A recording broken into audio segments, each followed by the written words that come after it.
Je n'en peux plus d'écrire ma vie. Toutes ces lettres sont des cris et tous ces mots sont des crimes. Gauche-droite, jusqu'au point, majuscule. Cet escrime se souvient. Qui je suis et d'où je viens, comme l'immatricule, je me souviens.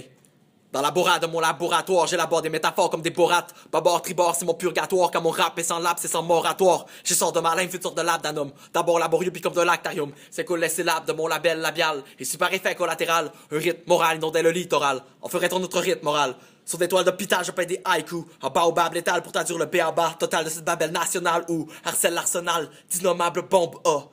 Véritable frappe chirurgicale.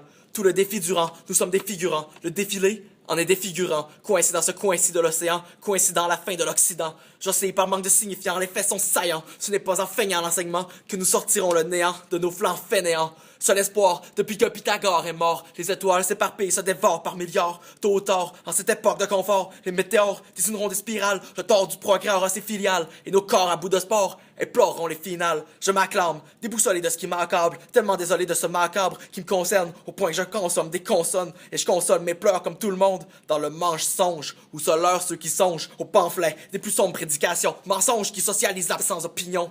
On privatise mieux la liberté d'expression. Mais si on parle de prédiction, j'enterre mes postillons. Je restillon par peur de perdre mes positions. Mais bientôt, penaud, je sombre dans l'opium comme ce lac de position. Entre le rythme et la rime, je n'en peux plus d'écrire ma vie. Toutes ces lettres sont de cris et tous ces mots sont des crimes. Gauche-droite, jusqu'au point, majuscule. Cet escrime se souvient. Qui je suis et d'où je viens. Comme les matricules, je me souviens. 5h30, les oreillers vidés, à délibérer, j'empêche les bonnes idées. L'anxiété me cramponne à mon lit, oxydé, excédé de me libérer des libellés dont les traumas m'ont opprimé de coups réels. Je me rébelle, je dédie des courriels et mes kyriels à la bravoure de Louis réel. Devant l'éventuelle effigie industrielle, le sang d'une tragédie, j'éclore du virtuel. Or là où les idéologies logent, on déloge la logique des syllogismes, et même dans les synagogues, les démagogues font l'éloge de ce cinoche. Ô combien de prose anti-anxiolytique, débattant soliloque, dialogue sur l'esthétique, parcours analytique contre la ouestétique, devant mégantique, un peuple si molle, immobile, c'est notre Titanic, notre Tchernobyl, mais que d'interprète au verbatim sans leitmotiv, s'approprie ce que cette panique motive.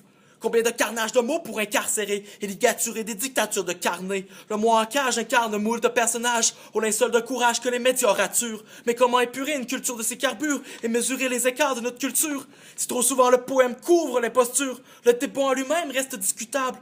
À quoi bon risquer sa santé mentale, à faire de ces drames mes trames sentimentales? Devant l'inévitable, je préfère les exécrables, qui se sachent exécutables comme des restes de table, puisqu'à l'hôpital, quand je serai inopérable, il sera tard pour que le spectacle devienne un acte respectable.